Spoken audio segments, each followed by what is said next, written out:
Welcome back to the Mail Right Show. It's episode number 315. We're super stoked to have Jennifer Tucker with us. Jennifer is a real estate rock star trainer from the New York area. And today we're going to be talking to her. Well, we're going to be talking to her about a lot of things, but we're going to start off the conversation about talking about some mistakes, some common mistakes that she sees new agents make on a regular basis. But before we get into this really cool topic, which I know a lot of our people that listen to our show will want to hear, Jennifer, why don't you go ahead and introduce yourself to the audience? Oh, it sounds like you already did, Robert, but that's great, right? I always do. I'm giving you the wind up and I'm letting you add the sizzle. Excellent. Well, yeah, I'm a real estate agent still practicing real estate agent as well, in the New York metro area, specifically Long Island, Queens, and Suffolk counties. I'm a teacher before all this, before I got into real estate, as it was a natural kind of trajectory turned me, yet I didn't read it because my mom's been in the business for over 30 years. Yeah, I mean, I love real estate. I love what I do. I have this white hot passion about it. And I'm always looking to kind of give and help other people. I think that's what my mission in life is. And training and being in real estate and helping newer agents seem to be like the path for me to seek out what I really am here to do. Copy that. Okay. Well, thank you for that. So before I forget, because I always forget, and I apologize to everybody, I want to make sure that we give proper accolades and introductions to my co-host. He runs all of the background technology and effort and outreach and organizing and corralling. Robert, he is the amazing man behind the podcast. So, John, why don't you go ahead and introduce yourself to the audience? You always make me feel better after the intro, Robert. Yeah, I'm the joint founder of MailRight. We're a platform that provides you with a WordPress custom website that you own, you don't lease, plus a host of marketing tools that you get with our platform. If that sounds interesting, just go to the website mail-right.com and touch base with us, and we'll be more than happy to discuss how we could help you. Over to you, Robert. All right. Last but not least, I'm Robert Newman. I am your steering host for the show, and I am one of the country's top real estate SEO experts, if not the top real estate SEO expert. So, having said all that, Jennifer, let's dig into this first topic, which what I would really love to know is some common mistakes that you see real estate agents making, or perhaps maybe a better way to say that is, what do you feel are things that you see repeated by agents who are newer over and over again that might be easily correctable, but for some reason keep occurring? Yeah, I get the X that a lot, and I come across a lot of agents who kind of really stumble. It really is the shift in mindset from going from paycheck employee to now a business owner, right? We just don't know what that looks like. I mean, I did it myself. I held on to my paycheck for a long time and was part-time in the business and didn't know how to make that shift and to dive into real estate full-time. So creating an LLC or sole proprietorship or S or C Corp, whatever they think is best, it really is one of the avenues that I suggest that a lot of new agents do. So they utilize their commission check. Now it goes into a business account, and then you pay yourself out of that, and you really treat you and your brand as your own company. And that I would say is one of the big mistakes that a lot of agents make. They don't know how to transition in that sense.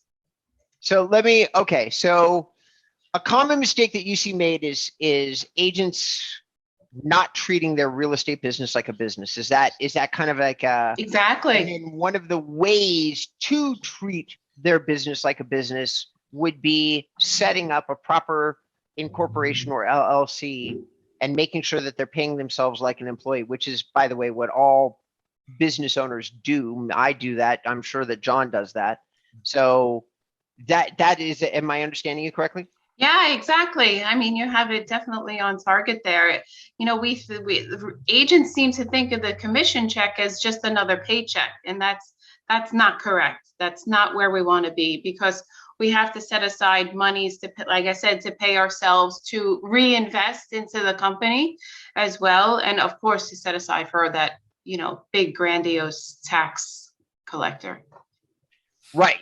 So we're setting aside our taxes. We're hopefully putting back 10 to 20% from marketing so that we can continue to promote our brand or get leads or do whatever it is that we're going to do. Direct marketing, whatever kind of marketing it is that we're going to do. Okay. I got you. John? Well, yeah, I totally agree with you, Jennifer. I think I just want to see what your thoughts about this, Jennifer. I also feel after they maybe had got a few deals through their natural network, through family and friends, sure, they hit a bit of a brick wall because they don't like, and I think it's a little bit slightly out of date, but still very relevant. The Red Book from Kelly Williamson about your, you definitely should listen to the audio book or buy a copy of the Red Book, but they don't really understand that they need to be consistently building up their database. What's your feelings around that? Totally, 100%. I mean, right now, 70% of my business is based upon my sphere and referrals, but I'm still on a daily basis going out there and prospecting for new buyers and new sellers. It's really is a never-ending source that you need to be fueling and reinvesting in as well. But yeah, I totally agree that we need to be out there more and more, because it does dry up and you'll see more ups and downs as opposed to just a steady stream and steady increase in business. Right. Over to you, Robert. So I guess here's one of my favorite questions to ask real estate trainers.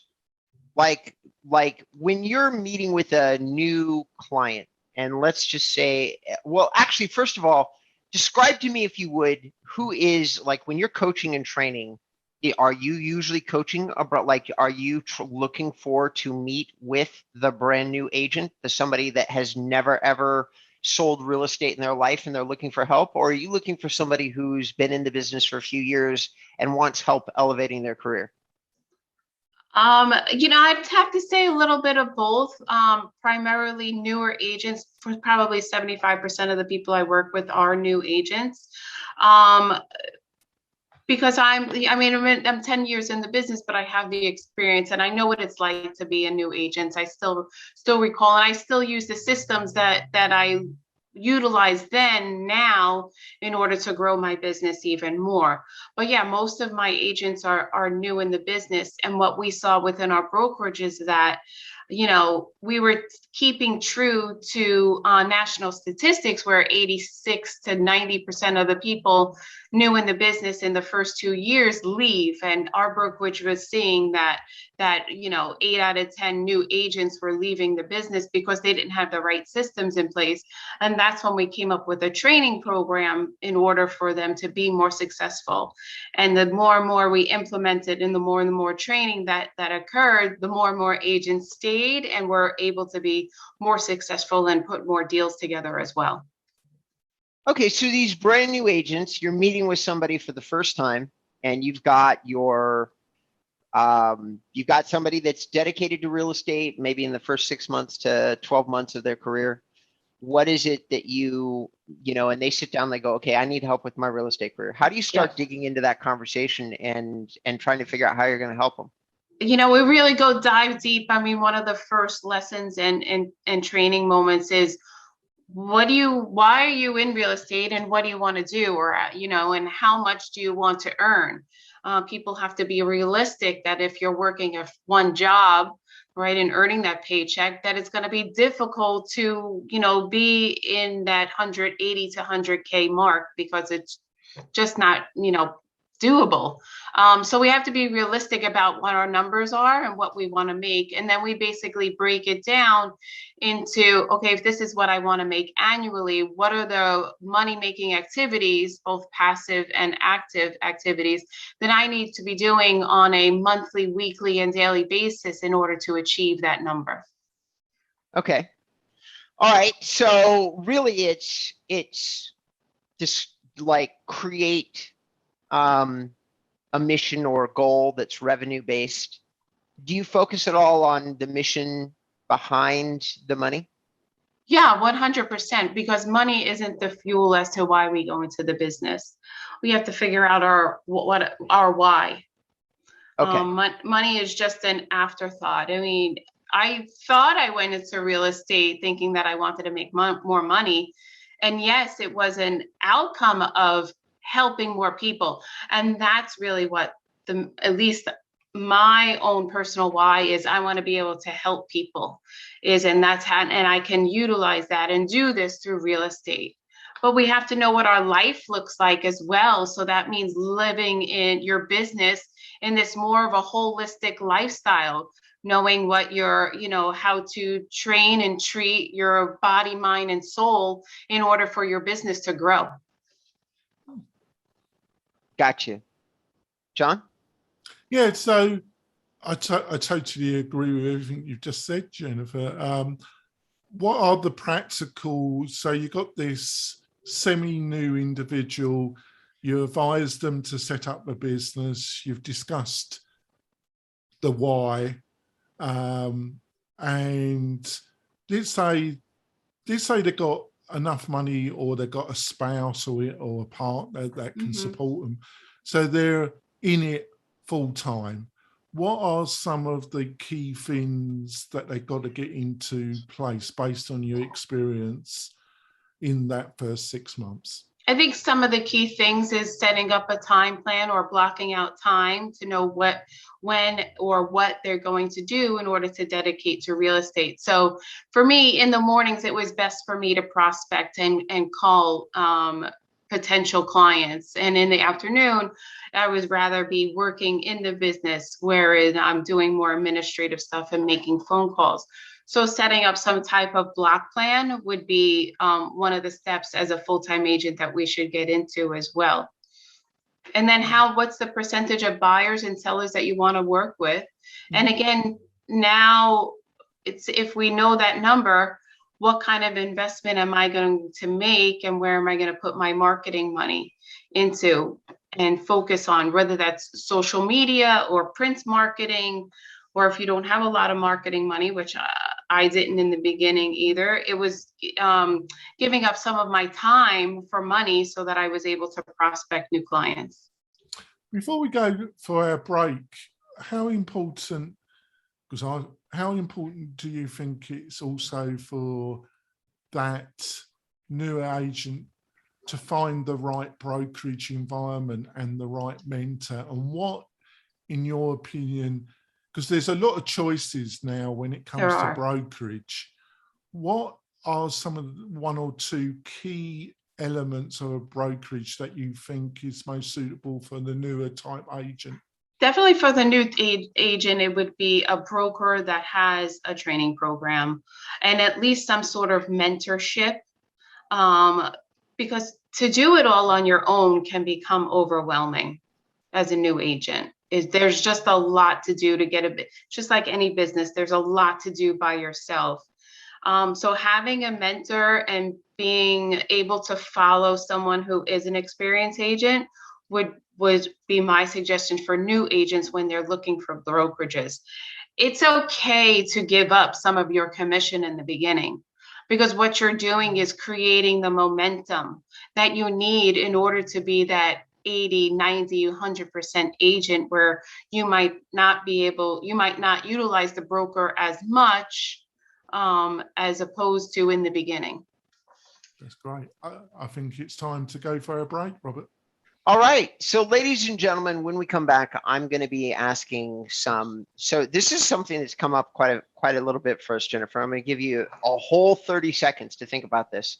Okay. But mentors have been mentioned many times on the show. But I don't know that anybody has ever given us any suggestions about how you convince a performing agent to teach or train or let you shadow their production, like some ideas about having to do that. So I'm going to ask you that question. Everybody who's listening to the show, by the way, we here at MailRight, we really appreciate the MailRight podcast. We really appreciate you listening to the show. And when we come back, we're going to try to provide some amazing value for those of you that might be newer into your real estate career. And if anybody knows somebody who's new into the real estate career, do us a favor, share the show with them, because today's episode is for you. We'll be right back. 3, 2, 1. Welcome back to the MailRight podcast. Today's episode is number 315, and we're meeting with Jennifer. And Jennifer is talking to us about, she has a great website called the rockstaragenttraining.com, and she's out of New York. And we're talking to her mostly about strategies that relate to newer agents. One of the things that came up before the break was she was talking about find yourself a mentor as an early in your career strategy, and don't be worried so much about giving away your commission while you're learning the business, because that is the trade-off. My question to you, Jennifer, is let's just say you've got 4 or 5 agents already making the kind of money you want to make, whether that be $100,000, $200,000, $300,000, but they're busy. They're selling a lot of real estate. They're running around. They're doing all the things that a great real estate agent does. Do you have an approach? Do you have some suggestions from newer agents about how you would approach these agents on mentoring them? Oh, that's a good question. Luckily enough, it was my mom, so I was like, "Mom, I'm tagging along." And I've been a mentor to agents as well. And for me, it's a matter of what can I do to help you? I want to help you grow your business as I learn the business. To me, as a new agent, if you were to say those things to a more experienced and top producing agent, that would be a way for you to kind of get in. If someone had come up to me and said that, I think it would have been like, yeah, let's go. Let's make this happen. We can definitely do it. Here's what I want you to do. For me, in the beginning, as that new agent, I was a buyer's agent. I ran the buyers. I was the legs of the operation. I took out buyers and I brought back the offer and put it into the top my mentor and said, here, you go negotiate. That's okay. I don't know anything about negotiating, right? I didn't need to be in control of everything, and giving up that control was a way for me to learn the business even more. I mean, I was more of the administrator and the buyer's agent, and it made sense and it worked out. And again, without that and not having that experience, because I learned the business from the inside out and got to hear this experienced agent talk and talk and talk and negotiate all the time, that gave me the valuable lessons that I needed to learn to be in the position I am today. Excellent. Well, I'm going to add on to this topic a little bit. John, I'm going to give you a second to think about it and maybe think if you can think of something. But over the years, when I used to work for other people and I used to work on sales floors, I was, generally speaking, one of the top, either the top person, top 2, top 3, just depended on how big the sales force was. And I can tell everybody that's listening to the show that there was some really easy ways. I wasn't as hard to approach about being a mentor, but it wasn't exactly what I really wanted to be doing with my time. If I was selling something, I wanted to be selling the thing and making my commission and going home. And the way that people would get me to mentor, the way that people like used to, number one, like everybody's a sucker to have their ego stroked, including me. And so how do you stroke somebody's ego? I'm sorry? Never. No, John, put a sock in it. No, I'm just kidding. I'm kidding, everybody. I'm kidding, John. All right. So when you're at and by the way, by everybody, John's laughing. You can't see him. He's laughing hard. That's how he got me to do the show in the first place. And 200 episodes later, here I still am with John and everybody else occasionally stroking my ego. And I don't, we're not paid personalities to do the show. So getting your ego stroked will go a long way for people who already do very well for themselves. And how do you do that? You can ask them to stand up and talk on a particular subject, create an office, like you can get together an office meeting of newer agents and then approach somebody who is a more established agent and literally say, there's 4 or 5 of us that are anxious to be trained or have you speak to X subject, and have them step up. And once they're there talking to all of you, that is when I would approach them about saying, by the way, if I helped you with X, Y, or Z, would you be willing to continue to give me some of your incredibly valuable time? And I strongly recommend that for all of you out there listening to the show, that you use language like that. Make it apparent to them that your desire is to learn, that you think that they have something to teach, either based on their production or anything else. Those are my thoughts, some very brief ones. I have many more, but John, what do you think? Yeah, I think you're totally, and I think, Jennifer, I think, to be realistic, it's a combination of what Jennifer said and what you've just said. Be practical about it. You are dealing with somebody really busy. Be enthusiastic. Be obvious that you're serious about this, that you're going to give it your 100%. But also accept that you're going to have to be probably a buyer agent, and help a senior agent on the administration and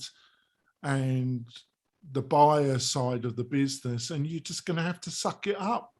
And it's going to take about 6 months to a year before you're going to have some level of competence. Would you agree with that, Jennifer? Yeah, 100%. And just to add, what I see is, as top producers, right, we're typically based upon your stroking that agent, right? As top producers, we know what we're good at, right? We know how to make systems work so that you can be successful too. So stroking that ego definitely comes into play. I mean, I get it. And the seriousness of the newer agent really needs to be there, because a lot of times they may say what they say, but if they're not, doing and behaving in the manner that they should be, and going to those open houses and taking the lead, or backing you up with some sort of paperwork, then it doesn't work out either. So be serious in your words as well. Yeah. Before we wrap up the show, we've got another about 6 to 8 minutes. I call the kind of building like 100 to 300 person farm and having a close relation, I call that in my own mind the Buffini methodology. Buffini's a great consultancy training company. But then you've got the whole digital marketing side, sure. Video, social media. I find certain types of agent that can be very effective in the Buffini, and then I find a certain type of agent that can be very effective in the digital side. There's a lot fewer that I've come across that can be effective in both areas. But I think that is the best if you can do it. Have you struggled yourself with that? And if so, have you got any insights about why that was and how you overcome it? Yeah, I mean, I was taught more of the Buffini style, but in the time that I've kind of developed my own, platform here, it's been a lot more of social media and video. So I call myself more of this hybrid agent, where I incorporate a little bit of both into my system now that works for me. And I think it's a matter of knowing who you are, and then knowing who your ideal client is. Is your ideal client someone who is more comfortable with with having the paper and tools in front of them and getting your marketing material that way through the mail? Or is your ideal client someone who is on social media and is looking at videos and searching and Googling you? So I think it's a matter of the agent knowing who their client is and then using that system, whichever works best for them. But if you can do both, then yeah, then actually, I would think that more of two avenues is better than one. So you kind of, like you just said, you started more on the Buffini. So what were some of the lessons you initially learned when let's start it this way. Why, if you were comfortable and doing pretty okay, utilizing the kind of Buffini mythology, why did you did something where a lot of that type of agent don't do, right? Which is say to yourself, I need to get into this digital side. Why did you make that decision? Because I found that the people that I were working with were more into that digital side. So it was a natural tendency for me to kind of constantly lean towards that way and to do my work towards that way in that manner. So I was meeting the client where they were at, as opposed to me just working my own system and not having the client's expectations and their own systems in mind. Oh, that's great. I think it's time to wrap it up, Robert. All right, lovely. So, ladies and gentlemen, boys and girls, we really appreciate you turning into the Mail Right Show today. We're going to ask that however you're listening to the show, wherever you are, that if you've enjoyed the show today, that you give us a thumbs up or leave us a comment if you listen to it on iTunes. There's quite a few different ways that you might be listening to the show. John and I work hard on it, mostly him, but I do show up. And so we would you're the more intelligent side of the operation, aren't you, Robert? I would love it if you guys would just please leave us a comment. Let us know how we're doing. We really would be interested to know. John posts this to his Facebook page, which is facebook.com/mail-right. I post it to my Facebook page, which is facebook.com/inboundrem. Jennifer, if somebody wanted to reach you or follow you or do any of the things that kind of like what I'm talking about right now, how would they do that? Yeah, they can follow me on Facebook at Seeno Tucker /. Otherwise, I'd love to give your audience a free down of my book, Become a Rockstar Real Estate Agent, at rockstaragenttraining.com.